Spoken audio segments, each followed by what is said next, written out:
땡땡은행 불안불안이라. 이 땡땡은행은요 저축은행입니다. 1분기 저축은행 연체율이 5.1%예요. 그래서 불안불안하다 이렇게 이야기합니다. 요즘 말입니다. 저축은행에 대한 어떤 기사들이 굉장히 많이 나오죠. 저도 여러분들에게 어제에 이어서 오늘도 저축은행이 불안하다는 이야기를 또 하고 있습니다. 이것은요 그만큼 불안하기 때문이에요. 예, 이게 시장의 불안감이 그 어느 때보다 크기 때문에 지금 이런 어떤 정서가 만들어진다고 봐야 됩니다. 여러분들에게 어제 저축은행이 적자를 내서 이게 진짜 불안하다 말씀을 드렸는데 오늘 또다시 연체율을 가지고 불안하다 이렇게 말씀드리는 건 어떤 분들이 생각하기에는 저 사람은 불안을 조장하는 것 아니야 이렇게 이야기할 수도 있지만요. 저는 그것이 아니라 현실에서 어제는 적자에 대한 불안감을 이야기하고요. 오늘은 연체율에 대한 불안감을 다른 제도권 언론에서도 계속 제기를 한다는 사실이에요. 이 말은 시장의 불안감이 굉장히 커지고 있다는 이야기가 되는 겁니다. 게다가 말입니다.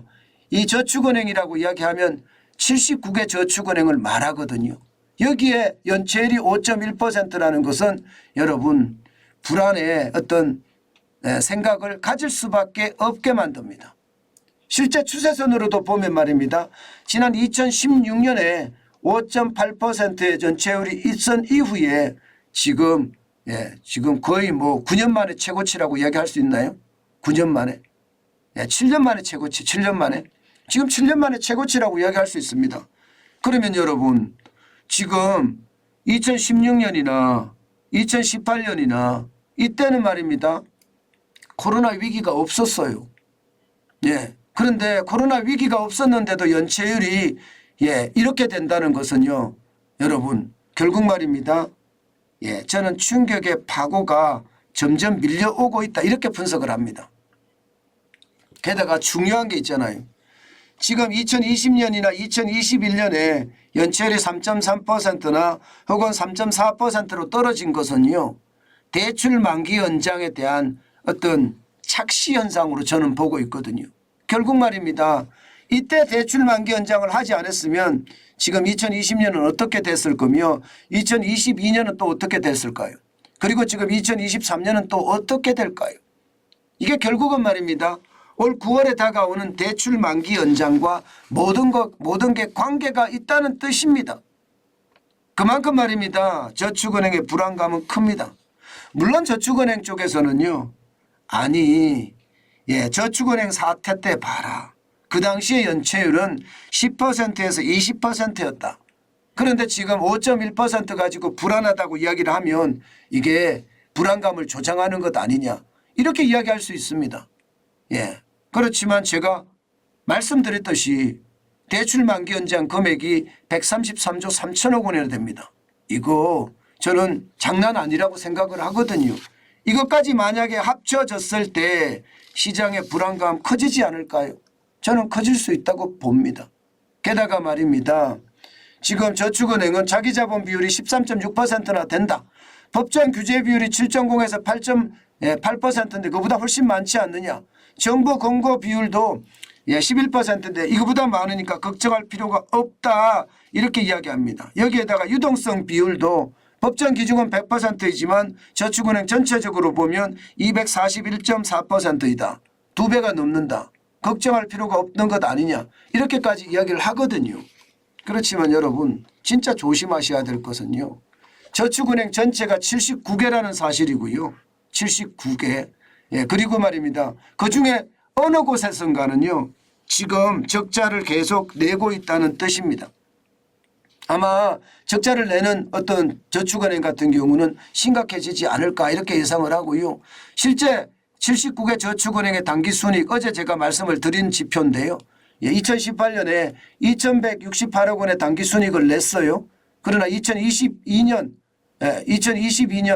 지금 4,561억 원이에요. 엄청났죠. 당기순이익. 근데 올해는 적자가 난다. 지금 1분기만 적자가 나는 건데요. 이게 결국은 시장 전체로 퍼지면 어떻게 될까요? 저는 결국 말입니다. 저축은행의 불안감은요 커진다고 봅니다. 지금 시장에서 계속 이런 이야기가 계속 짚어진다는 자체가 결국 말입니다. 저축은행의 위기가 저는 올 수도 있다고 생각을 합니다. 여러분, 제가 여러분들에게 계속 말씀을 드리지만 내가 지금 예금을 집어넣고 있는 저축은행에 자기자본 비율은 어떻게 되고요. 또 유동성 비율은 어떻게 되며 부실 채권 비율은 어떻게 되는지 반드시 확인할 필요가 있습니다. 당연히 유동성 비율은 100%를 넘어서 200%를 넘어야 정상이라고 저는 보고요. 여기에다가 자기자본 비율은 7, 8%가 중요한 것이 아니라 10% 넘어야 된다고 정부 공고하는 11%보다 넘어야 된다고 생각을 하고요. 부실채권 비율은요 당연히 3%보다 낮아야 된다고 생각합니다. 저는 여러분들이 내가 예금을 들고 있는 저축은행의 상황을 반드시 알고 대처하는 것 저는 중요하다고 생각합니다. 그거 자칫 잘못 대응하다가는요 큰 코를 다칠 수가 있기 때문에 당연히 조심하고 또 조심하는 거 잊지 마시고요. 내 예금을 분산 예치하는 것도 당연히 필요하다. 저는 그렇게 생각합니다. 당연히 분산 예치하는 겁니다. 분산해서 예치해 두는 것이 불안감을 그만큼 줄일 수 있으니까 여러분 반드시 그렇게 하시기 바라겠습니다. 저는 시장에 대한 불안감이 이 제도권 언론에서도 그렇고요. 아니면 제도권 언론이 아닌 유튜브에서도 그렇고요. 계속해서 제기가 된다는 것은 그만큼 불안감이 커지고 있다. 저는 그렇게 예상합니다.